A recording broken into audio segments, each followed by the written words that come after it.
안녕하세요. 크리스천 영상학교론의 신목사입니다. 오늘은 악한 영이 조종하는 영적 지도자를 분별하는 법이라는 점을 한번 생각해 볼게요. 아주 오래된 영화인데요. 맨 인 블랙이라는 영화가 있었어요. 서민적인 인상으로 평안해 보이는 흑인 배우인 윌 스미스가 주연했던 영화인데요. 나름 인기가 있어 두 편인가 찍었으니까 많은 사람들이 재미있게 보았습니다. 그 영화는 외계인이 사람들 안에 섞여 지구를 멸망시킨다는 시나리오로 외계인 사냥꾼들이 보통 사람으로 위장한 외계인을 찾아내어 소탕한다는 영웅담을 그린 영화예요. 영화에서 등장하는 외계인들은 일반인과 다름이 없었지만 눈동자가 뱀눈 같다든가 혀가 개구리처럼 나온다든가 해서 구별할 수 있었어요. 성경에서 말하는 대로 우리가 사는 세상이 사탄이 지배하는 세상이고 그 부하들인 수많은 귀신들을 시켜 사람들의 생명과 영혼을 사냥하고 있다면 참 큰일이죠. 그러나 우리 눈에는 사탄이나 귀신들이 보일 리가 없으니 교회에서 귀신 얘기를 하고 다니면 도리어 이상한 눈으로 쳐다보길 수 있습니다. 영화 속의 외계인 사냥꾼처럼 귀신 사냥꾼이 있어 그들을 쪽집게처럼 찾아내어 소탕한다면 참 좋을 텐데 아쉽게도 그런 일이 우리에게는 일어나지 않죠. 사탄이 사람들을 공격하는 유형은 대략 세 가지입니다. 사람들의 머리를 타고 틈타고 들어와 생각을 속이고 넣어주는 공격이에요.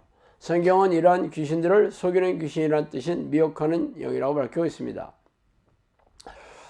두 번째 공격 유형은 사람 안에 들어와 집을 짓고 육체와 정신을 아프게 하고 고통을 주며 황폐화시키는 공격입니다.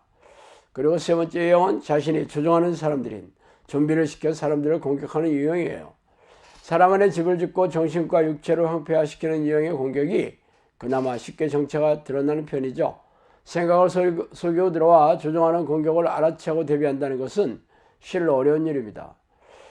그렇다면 성경의 사건으로 회상해 봅시다. 예수님이 십자가에 돌아가시고 3일 만에 다시 살아날 것을 말씀하시자 사탄은 베드로의 생각을 틈타고 들어가 이를 방해하죠. 그러자 예수님은 이를 즉각 알아채고 사탄을 쫓아버립니다. 또한 가룟 유다에게 사탄이 들어가 예수님을 팔려고 하는 생각을 넣어줘. 이 역시 사탄의 공격 유형임을 성경에서 정확하게 집어내고 있죠. 아마 가룟 유다가 사탄이 자신을 속이고 조종했다는 것을 죽을 때까지 알아채지 못했을 것입니다. 제사장이나 바리새인들이 예수님을 십자가에 못 박혔다는 사실을 모르는 크리스천은 없죠. 그러나 성경은 사실은 그들 바리새인이나 제사장들이 사탄의 무리라고 밝히고 있어요. 말하자면 사탄이 제사장과 바리새인들의 생각을 속이고 들어가 예수님을 십자가에 못 박게 조종했던 것이죠. 그러나 그들 역시 자신들이 사탄에게 속았다는 것을 꿈에도 모를 것입니다. 성령께서는 사탄이 조종하는 사람들을 좀비라는 이름을 붙이고 말씀하고 계셨어요. 지금도 사탄은 수많은 사람들의 생각을 틈타고 들어와 마음을 조종하고 있죠. 우리의 씨름은 혈과 육을 상대하는 것이 아니요 통치자들과 권세들과 이 어둠의 세상 주관자들과 하늘에 있는 악한 영을 상대함이라. 에베소 6장 12절입니다. 성경은 사탄이 우리가 사는 세상을 장악하고 지배하고 있다고 밝히고 있습니다. 그렇다면 어떻게 다스리고 지배할까요? 그것은 어렵지 않죠. 각국의 대통령과 정치, 경제, 군사, 문화 등을 다스리는 고위층의 권력을 가진 사람들의 생각을 틈타고 들어가 마음을 조종하면 됩니다.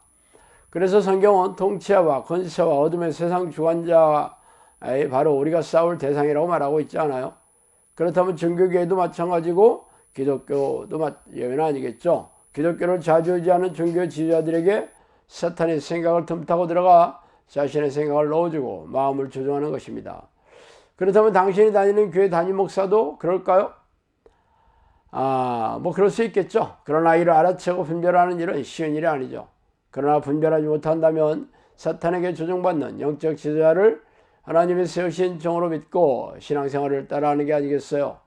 이는 맹인이 맹인을 이끄는 것처럼 둘 다 구덩이에 빠지게 되겠죠. 죄다 지옥으로 들어갈 수밖에 없을 것입니다. 그렇다면 참 하나님의 종과 사탄이 조종하는 지도자를 어떻게 구별할까요? 하나님의 종은 성경적으로 잘 가르치고 사탄의 종은 비성경적으로 가르치나요? 사탄의 능력을 너무 가볍게 평가하지 마세요. 예수님을 찾아온 사탄은 대놓고 성경 말씀을 들먹거리며 예수님을 시험할 정도입니다. 뭐 예수님이야 뭐 넘어가지 않았지만 아쉽게도 적지 않은 종교의 제자들은 죄다 넘어갔어요. 물론 그들이 이러한 제 말을 들으면 가볍게 고웃음을 치거나 분노가 나서 저를 찾아오겠지만 뭐 자신에게 해당 사항이 없다고 자위하거나 개인적으로 한 말이 아니니까 찝찝하더라도 불을 사기는 화를 사기는 도리밖에 없을 것입니다. 그렇다면 사탄의 조종을 받는 영적 지도자를 구별하는 특징이 무엇인지 한번 살펴볼까요? 내가 거룩하니 너희도 거룩할지어다. 베드로전서 1장 16절입니다. 하나님의 속성은 거룩하죠. 그래서 그의 종들도 거룩합니다. 성령의 9가지 열매로 지목한 것 중에 7가지가 거룩한 성품을 말하고 있어요. 하나님의 종은 신학교를 나와 목사 안수를 받았다고 되는 게 아닙니다. 하나님께서 혹독하게 훈련시키셔서 하나님의 뜻대로 사역을 하는 도구이죠. 그래서 그 훈련을 통과하면 그들도 하나님처럼 거룩해지는 것입니다. 그러므로 거룩한 성품을 보이지 않는 사람들은 당연히 하나님의 종이 아니겠죠. 그렇다면 누구의 종이겠어요? 당연히 사탄의 종이죠. 성경은 하나님의 종이 아니면 죄의 종이라고 말하고 있습니다. 죄를 짓게 하는 것도 사탄이죠. 그러므로 사탄의 종에게는 거룩한 성품이 없는 게 당연합니다. 그렇다면 당신의 성기는 영적 지도자가 거룩한 성품의 소유자인지 아닌지를 살펴보면 되겠죠. 적지 않은 영적 지도자들이 사랑과 불쌍히 여김, 겸손, 온유함, 절제, 자족의 성품보다는 돈을 밝히는 탐욕과 교만으로 가득 차 있어요. 자신의 말을 잘 따르지 않는 교인들에게 하나님의 이름을 앞세워 비난하고 정죄하고 저주를 일삼거나 재앙과 벌을 운운합니다. 그리고 툭하며 헌금을 강조하고 부자 교인들을 가까이 두고 있죠. 금융기관으로부터 엄청난 빚을 얻어 교회를 크게 짓거나 이름을 알리고 싶어 방송과 교단의 감투를 위해 교회 돈을 펑펑 쓰고 있습니다. 그러면서 불쌍한 교인들이나 불안한 이웃을 돕는 구제에는 이 핑계 저 핑계를 대며 쥐꼬리만큼도 안 하고 있죠. 그러면서 자신이 받는 사례비는 중견기업 회장의 연봉도 적다고 합니다. 아예 교회를 아들에게 세습하는 이들도 적지 않아요. 이처럼 탐욕과 교만으로 들어찬 지도자는 하나님이 사용하시지 않습니다. 그들은 죄다 사탄의 종이겠죠. 사탄의 종들은 성품만 거룩하지 않은 게 아닙니다. 그들이 시행하는 종교의식이나 신앙행위의 동기나 목적도 거룩하지 않죠. 모든 교회에서는 교인들에게 전도하라고 성화입니다. 해마다 전도 세미나를 들여와 교인들에게 배우라고 강요하죠. 그래서 사람들은 교회 의자에 앉히면 그게 전부입니다. 전도의 목적이 영혼 구원인데 교회 안에 들어온 양들은 영혼을 구원하기 위해 몸부림치며 기도하는 모습을 찾아볼 수가 없어요. 교인의 숫자는 늘리는데 혈안이 되어 있지만 정작 그 교인들의 이름조차 모르니 어떻게 기도하겠어요. 전도는 교회의 좌석을 채우는 게 아닙니다. 전도의 목적과 동기가 거룩하지 않는 이유는 명예와 탐욕에 사로잡혀 있기 때문이죠. 또한 우리네 교회처럼 예배의식을 많이 드리는 나라도 없습니다. 일주일에 서너 번은 기본이죠. 그런데 왜 이렇게 예배의식을 많이 드리게 되었을까요? 헌금이 들어오기 때문입니다. 아니라고요? 그러면 예배의식을 행하는 수많은 시간 대신에 양들에게 개인 기도 훈련을 시키거나 스스로 말씀의 깨달음을 얻기 위해 성경을 읽고 묵상하는 시간은 별로 없어요. 설교도 인터넷에서 돌아다니는 설교문을 다운받아 예화를 집어넣고 적당히 가공해서 설교하니 무슨 깨달음으로 양들에게 살진 영혼의 양식을 먹이겠어요. 목회라는 목적이 영혼 구원이나 양들을 양육시켜 천국에 드리는 게 아니고 교회를 키워 번영신학을 신봉하고 목회 성공에 두고 있는 이들이 우리 주변에 얼마나 많습니까? 왜냐하면 이들은 죄다 하나님의 종이 아니라 사탄의 종이기 때문이죠. 이들이 실행하는 종교행위나 신앙행위의 성내는 목적 동기가 거룩하지 않다면 죄다 사탄의 종이라고 보면 틀림없어요. 이처럼 목사 안수를 받았다고 해서 죄다 하나님의 종은 아닙니다. 거룩한 하나님의 성품을 드러내고 사역의 목적과 동기가 거룩해야 합니다.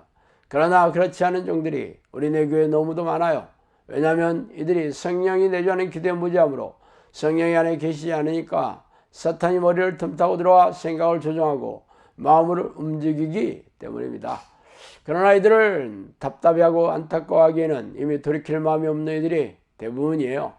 그러므로 사탄이 조종하는 종들에게서 하루빨리 도망쳐야겠죠. 사탄의 종의 지도를 받는 것은 생명과 영혼을 사냥당하고 지옥으로 들어가는 일을 자초하는 무서운 일이 아닐 수 없습니다.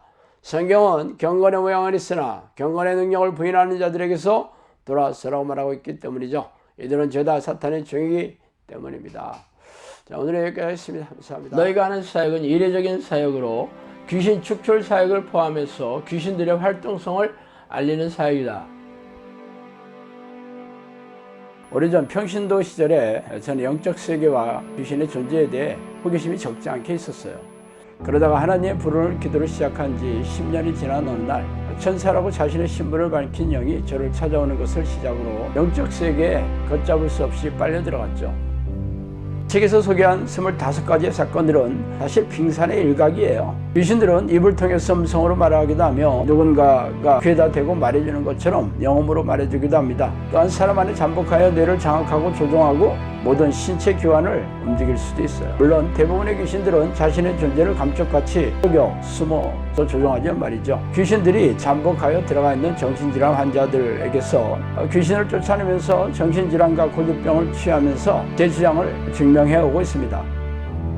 그동안 저를 찾아온 사람들은 전부 교회를 열심히 다니는 교인들이었으며 그들은 자신이 다니는 교회에서의 문제를 해결할 수 없어 전전긍긍하다가 저를 찾아오느라고 말하더라고요. 성경은 우리가 사는 세상의 왕이 사탄이고 악한 영들이라고 선포하고 있지 않습니까? 그들은 놀라운 위력과 능력으로 죄의 덫을 놓고 유혹해서 죄인으로 만들어 생명과 영혼을 사냥하는 섬뜩한 놈들이라고 밝히고 있습니다. 그래서 예수님은 죄를 부추기고 죄인으로 만드는 이놈들과 피 터지게 싸워 이기는 사람들만이 생명책에 이름이 지어지지 않을 것이라고 말씀하시지 않아요? 그러므로 귀신들의 정체와 공격에 무지한 교인들은 속아서로 잡혀있으며 이 땅을 떠나면 지옥불에 던져질 운명이 셈이죠. 종말의 시간이 가까울수록 악한 영들은 더욱 날뛰면서 교인들에게 불행과 고통을 주어 영혼과 생명을 사냥하고 있는 이때 성령께서도 귀신들에게 고통받고 있는 하나님의 백성들에게 귀신들의 정체와 공격을 알리고 이들과 맞서 싸워 이기는 정형산을 양칼하는 성령의 명령의 일환으로 이 책을 쓰게 되었어요. 그러므로 당신도 이 책을 통해 귀신들의 정체와 공격을 잘 알고 영생을 준비해야 하지 않겠어요. 정신을 바짝 차리고 영적 전쟁을 준비하지 않는 사람들은 죄다 이놈들의 포로가 될 것이라는 것을 명심하기 바랍니다.